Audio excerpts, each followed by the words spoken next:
حافظوا علی الصلوات والصلاۃ الوسطی، محافظت کرو پوری طرح چوکس ہو کر، چوکنے ہو کر تمام نمازوں کی، اور خاص طور پر صلاۃ وسطیٰ کی۔ یعنی بار بار جو آ رہا ہے، جان لو اللہ جانتا ہے، جان لو اللہ دیکھ رہا ہے، جو کچھ تم کر رہے ہو اللہ کی نگاہ میں ہے، جو کچھ تم کر رہے ہو اللہ باخبر ہے، یہ سارا کچھ جو ہے یہ اللہ کی یاد ذہن میں برقرار رکھنے کے لیے تمہیں نماز دی گئی ہے۔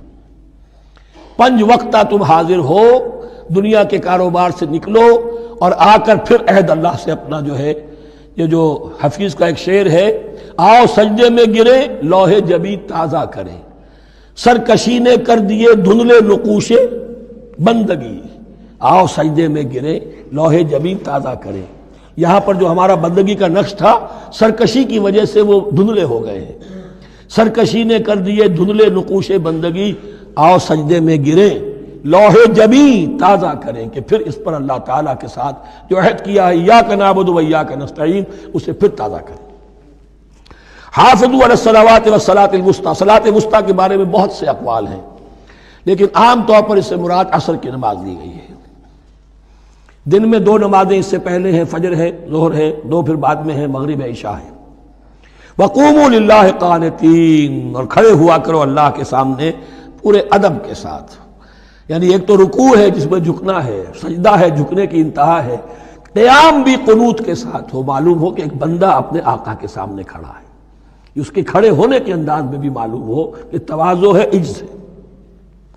فَإِنْ خِفْتُمْ فَرِجَالًا أَوْ رُكْبَانًا، اور اگر تم خوف کی حالت میں ہو تو چاہے پیادہ چلتے ہوئے، سفر کرتے ہوئے، دشمن پیچھا کر رہا ہے، آپ کہیں جا رہے ہیں تو چاہے اب رکیں گے نماز پڑھیں گے تو وہ تعاقب میں قریب آ جائے گا، تو رجالن چلتے ہوئے، یا کہیں جلدی جانا ہے اور وہاں پر ابھی فوری طور پر حملہ کرنا ہے، تو اس میں یہ ہے کہ جنگ کی حالت میں یہ رعایتیں ہیں، چلتے ہوئے اور رکبانہ یا سوار ہونے کی حالت میں بھی نماز پڑھی جا سکتی ہے۔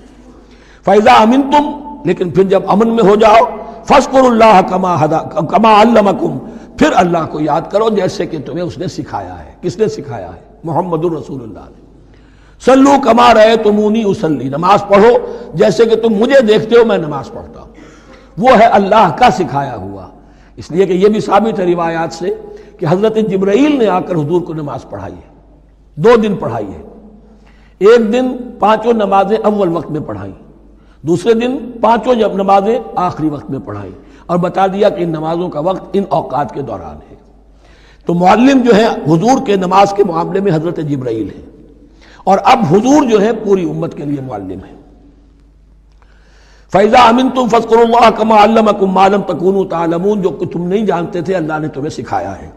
وَالَّذِينَ يُتَوَفَّوْنَ مِنكُمْ وَيَذَرُونَ أَزْوَاجًا، اور پھر دوبارہ لوٹ کر معاملہ آ رہا ہے بیواؤں کا، اور جو لوگ تم میں سے وفات دے دیے جائیں اور وہ چھوڑ جائیں پیچھے بیویاں، وَصِيَّةً لِأَزْوَاجِهِم مَّتَاعًا إِلَى الْحَوْلِ غَيْرَ إِخْرَاج، تو ان کی بیویوں کے لیے وصیت لازماً، اپنی بیویوں کے لیے وصیت لازماً کریں 1 سال تک کے لیے نان نفقے کی، اور بغیر اس کے کہ انہیں گھروں سے نکالا جائے۔ اب یوں سمجھئے اس کو، ایک شخص فوت ہوا ہے، 4 بیویاں ہیں، ایک کے ہاں اولاد تھی، بیٹا تو اسی کا ہے، باقی 3 تو اس کی جو ہیں سوتیلی مائیں ہیں۔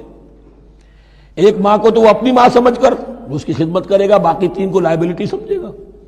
تو فرمایا ایسا نہ ہو کہ فوراً نکال دو کہ جاؤ اپنا راستہ لو، جس سے تمہاری شادی تھی وہ گیا۔ 1 سال کے لیے انہیں گھر سے نہ نکالا جائے اور ان کا نان نفقہ دیا جائے۔ لیکن یہ بھی اصل میں تھا وصیت کا، جب یہ جو قانون آئے گا وراثت کا تو اس سے پہلے کے لیے ہے۔ جیسے کہ والدین کے لیے کہا گیا تھا وصیت کرو، ایسے بیویوں کے لیے بھی کرو۔ جب ان کا حق آ گیا، اس لیے کہ شوہر مر گیا ہے تو بیوی کا حق ہے اس کی وراثت میں، بیوی مر گئی ہے شوہر کا حق ہے اس کی وراثت میں، تو وہ تو وراثت کے اندر حق معین ہو گیا، تو اب یہ وصیت کی ضرورت نہیں۔ اور اسی طرح 1 سال کا نفقہ نہیں ہے، اب نفقہ جو ہے وہ صرف عدت کے دوران کا ہے، جو ہم اس سے پہلے پڑھ چکے ہیں۔ فَإِنْ خَرَجْنَ فَلَا جُنَاحَ عَلَيْكُمْ فِي مَا فَعَلْنَ فِي أَنفُسِهِنَّ، لیکن اگر وہ خود نکل جائیں، ظاہر بات ہے کہ عدت ہوتی 4 مہینے 10 دن، اب تم سال بھر روکو گے تو نہیں ان کو، اگر وہ شادی کر کے کہیں اور جا کے بسنا چاہیں تو تم پر کوئی الزام نہیں آئے گا، جو کچھ وہ کرتی ہیں اپنی جانوں کے بارے میں معروف ہو، بھلے طریقے پر، معروف طریقے پر۔ واللہ عزیز الحکیم، اور یقیناً اللہ تعالیٰ زبردست ہے، حکمت والا۔